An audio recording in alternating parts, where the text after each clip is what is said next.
Bu oy mardi maydondir. Bandam degan Rahmondir.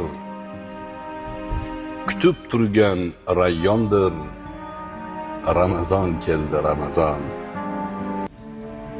Bir qancha suhbatlarda tagida yozishyapti. Xitoy haqida bir narsa demaysizmi? Xitoyni nimaga indamayapsiz? Bu sal madaniyroq. E'tibor bermay yurdim, o'rganib ko'rib, oxiri kecha bir suhbatda gapirib o'rgan edim. Shuni kesib qo'yishgan ekan. Endi ani o'sha bizga montaj qilishlikka tayyor turgan.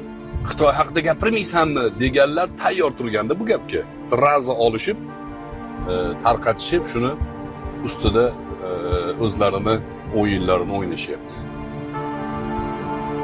Do'stlar, Xitoy haqidagi gap so'zlarni aksariyati propaganda. Bu bilan biz O'zbekistonni boshqa davlatlarga, gegemon davlatlarga sotib yuboraveraylik degan xulosa chiqmaydi. Sotmaydi, hech qachon o'zbek millati, o'zbek xalqi, o'zbek hukumati yerini sotmaydi. Sotsa to'ntarilib ketadi davlat.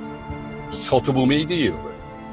Yo'q, bizda unaqa huquqiy, bizda McDonald's franshiza bilan kelib ishlamaydi O'zbekistonda. Nimaga? Nimaga McDonald's bizni O'zbekistonga kelib franshiza bilan ishlay olmaydi? Chunki McDonald'sning asosiy sarmoyasi yerga o'zini shaxsiy mulki qilib sotib olgandagina kirib kela oladi. Ba'zi ustupkalarga, ba'zi chekinishlarga borishi mumkin. Kelajakda kelib mayli endi mulk shartnomasi, ijara shartnomasi bilan ham olib ishlashimiz mumkin deyishi mumkin. Kelajakda O'zbekistonni yeri haqida nima yangiliklar bo'ladi bilmayman. Lekin hozirgi kunda bu Xitoy sotib olyapti O'zbekistonni, yaqinda Uyg'urlarning holi boshimizga keladi degan haligi ritorik emas. Nima deydi buni? Ha, ritorika deydi. Ritorika, so'z o'yini bilan chiroyli jumlalar tuzib O'zbekiston dagi xalqni ahmoqqa chiqarayotganlar aldashyapti sizlarni. O'zbekistonda yer yo ijaraga beriladi, yo mulkdorlik sifatida beriladi. Shaxsan sotilmaydi yer. Yer davlatniki. Har doim yerga davlat ega bo'ladi. Xitoy keladimi, Yapon keladimi, kim kelishdan qat'iy nazar, bu Xitoy kelgan joyida yer sotib ola olmaydi. Xitoyni yerga aylanib keta olmaydi, mumkin emas. Yo'q, unaqa narsa yo'q. Buni ko'zboylag'ichilik qilishyapti. Maqsad Rossiya haqida shuncha propaganda qilishdi. Ukrainadan turib olib, ruscha gapirib, o'zbeklarni alabayga o'xshatib haqorat qilgan bir bo'mishni mana ruslar, mana propaganda qilib buni harakat qilishdi. O'xshamadi. Bu LGBT targ'ibotchilari rosa harakat qildi, o'xshamadi. Hizbiyni harakat qildirishdi, o'xshamadi. Endi Xitoy propagandasi boshlandi. Xitoyliklar bilan ishlayotgan o'zbeklar bor. O'zbekistonga sarmoya tikyapti ular. Yerni sotib ola olmaydi, yana qaytib aytyapman. Bizi yerimizni sotib ola olmaydi, aldashyapti sizni. Ha, Xitoy aholisi ko'p davlat, undan tashqari gegemon davlat. Gegemon. Xitoy ilmiy fan taraqqiyot bilan dunyoni egallash rejasidagi davlat. Yosh bolasini, maktabini, bog'chasini ko'ring, Xitoyliklarni. Yosh bolalarni qanaqa maktabda o'qityapti.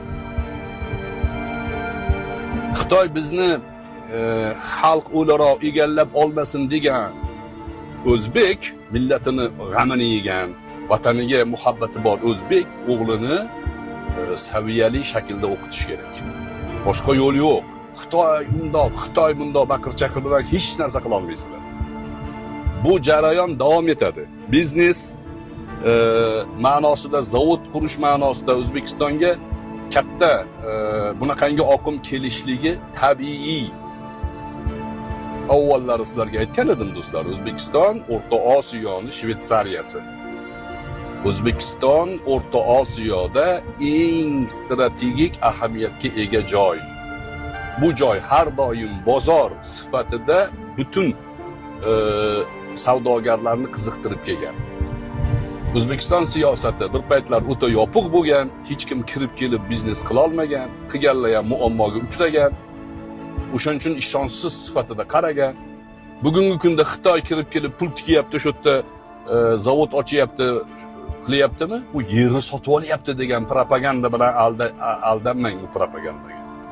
Yerni sotib olayotgani yo'q, sotib ololmaydi yerni. Yer yo'q, mulkdorlik sifatida yoki ijara sifatida beriladi O'zbekistonda. Yashab turgan uyingiz ham sizniki emas, yeri. Uy sizniki. Bor, buzi olib chiqib ket uyini deydi, ketdi.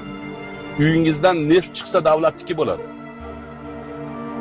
Agar shaxsan sotib olganingizda uyingizdan neft chiqsa sizniki bo'ladi. Bizda unaqa siyosat yo'q hozir.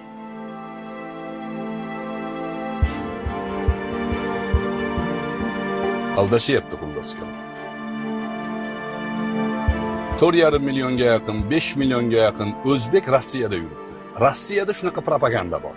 Rossiyaning ichida shu Rossiya siyosatini boshqa davlatlarga ya'ni sotilayotganlikda ayblash bilan gastrobayter bosib ketdi bizni, undoq qilish kerak, bundoq qilish kerak. Bu propagandaning oqibatida bizni musofirdagi o'zbeklarimiz jabr ko'ryapti.